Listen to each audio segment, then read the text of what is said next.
Kalen DeBoer is being tested like never before, and Alabama football is at the center of one of the most intriguing stories of the college football season. The pressure has never been higher, the doubts have never been more legitimate, and what happens over the next few months could define the entire future of the most iconic program in college football history. But there is something that very few people are seeing clearly, and that is exactly what changes the entire conversation about Alabama in 2025. Paul Finebaum, the most influential voice in SEC football, publicly declared that he is high on Alabama. Not timidly, not with excessive reservations, but with a conviction that turned heads across the entire college football world. On his ESPN show, Finebaum was direct. Alabama very likely has the easiest schedule in the entire SEC this season, and for a program trying to rebuild after the Nick Saban era, that is not a minor detail. That is a rare window of opportunity. To understand the weight of that statement, you need to understand the moment Alabama finds itself in. Kalen DeBoer is in his third year leading the program. In year one, he went 9-4, a result that anywhere else would be considered respectable, but in Tuscaloosa it generated immediate discomfort. Alabama did not make the college football playoff, and the fan base was already beginning to question whether DeBoer was truly the right man to replace the legend who built 6 national championships and turned the program into a synonym for absolute excellence. In year two, the answer was better. Alabama went 11-4, reached the SEC championship game, and secured a spot in the college football playoff. The narrative was starting to shift. DeBoer appeared to be finding his rhythm, shaping the team in his image, reclaiming the prestige the program demands. But then came the night nobody in Alabama wants to remember: a 38-3 loss to the Indiana Hoosiers. A scoreline that not only eliminated Alabama from the playoff but sent a brutal message to the entire program. There is still a tremendous amount of work to be done. And it is exactly in that context that the 2025 season begins to carry enormous weight. DeBoer needs to prove that Alabama is evolving, not merely surviving.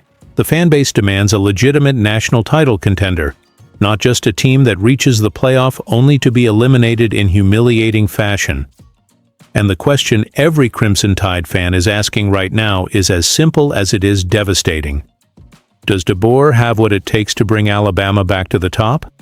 The schedule that Finebaum identified becomes a central element in that equation. According to the veteran ESPN commentator, Alabama's 2 toughest games this season are very clear: Georgia at home and the road trip to LSU. After that, Texas A&M shows up as the third biggest challenge.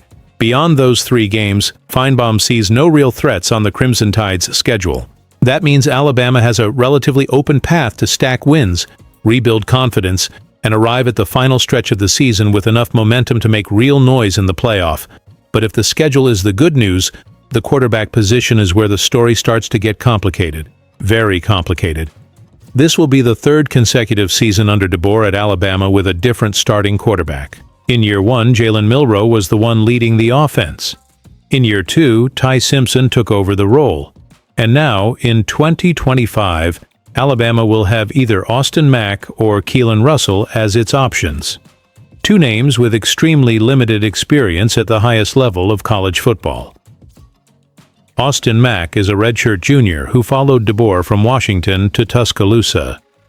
In his entire career, he has completed just 35 passes, accumulating 267 yards and 3 touchdowns. That is not exactly the resume that inspires confidence for leading a program of Alabama's stature in a season carrying this much pressure.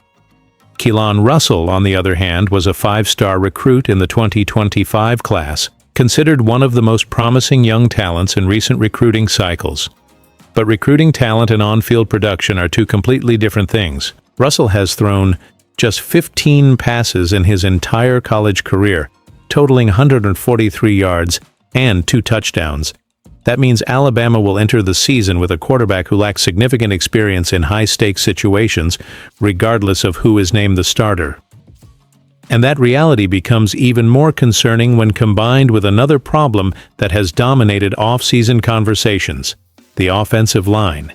Reports about Alabama's offensive line this preseason have been, to use a gentle word, alarming. Information that circulated widely in the specialized press describes the performance of the offensive line in practice and preparation as disastrous. For a program that has historically used the power of the ground game as the foundation of its entire offensive philosophy, having a problematic offensive line is not just a vulnerability. It is an existential threat to the style of play that DeBoer needs to implement. And the math here is brutal. An inexperienced quarterback behind a weak offensive line is a combination that can undo any advantage that the easiest schedule in the SEC might offer.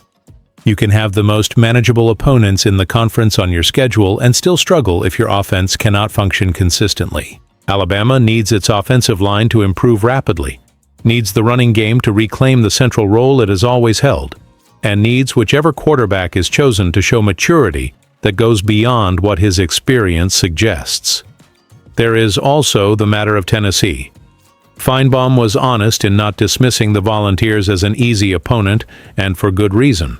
Alabama has lost the last 2 matchups in Knoxville, and a third consecutive defeat against Tennessee would be devastating for DeBoer in terms of credibility both inside the program and with the fan base. Games against historic rivals carry an emotional weight that goes far beyond any scheduling logic. But returning to what Finebaum identified, the opportunity is real. Alabama has talent on the roster. It has a coach who has demonstrated the ability to learn and adjust.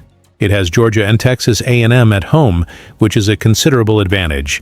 It has a home environment in Tuscaloosa that remains one of the most intimidating in all of college football. If the pieces come together, if the offensive line outperforms the negative expectations, if the chosen quarterback shows more than his numbers suggest, Alabama has real conditions to return to the college football playoff with renewed force. The deeper question, however, goes beyond simply making the playoff.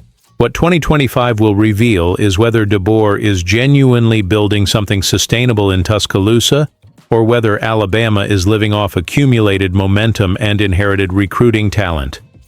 Making the playoff is the minimum expectation. Actually competing once it gets there is what will determine the final verdict on this chapter of Alabama football history. Will the favorable schedule that Finebaum pointed to be enough to mask the flaws this team still carries? Or will Alabama use this window of opportunity to fix its internal problems and emerge as a genuine force by the end of the season? That is the story that will unfold over the coming months, and every game, every decision, every performance from the starting quarterback will add a new chapter to a narrative that all of college football is watching closely. Alabama football is at a moment of redefinition, and 2025 could be the year Kalen DeBoer finally convinces the skeptics, or the year the doubts become impossible to ignore. The pressure is real, the opportunity is real, and college football is waiting to see which one wins out. If you enjoy following everything about Alabama football, subscribe to the Bama Football channel, leave your like, and turn on notifications so you never miss an important update.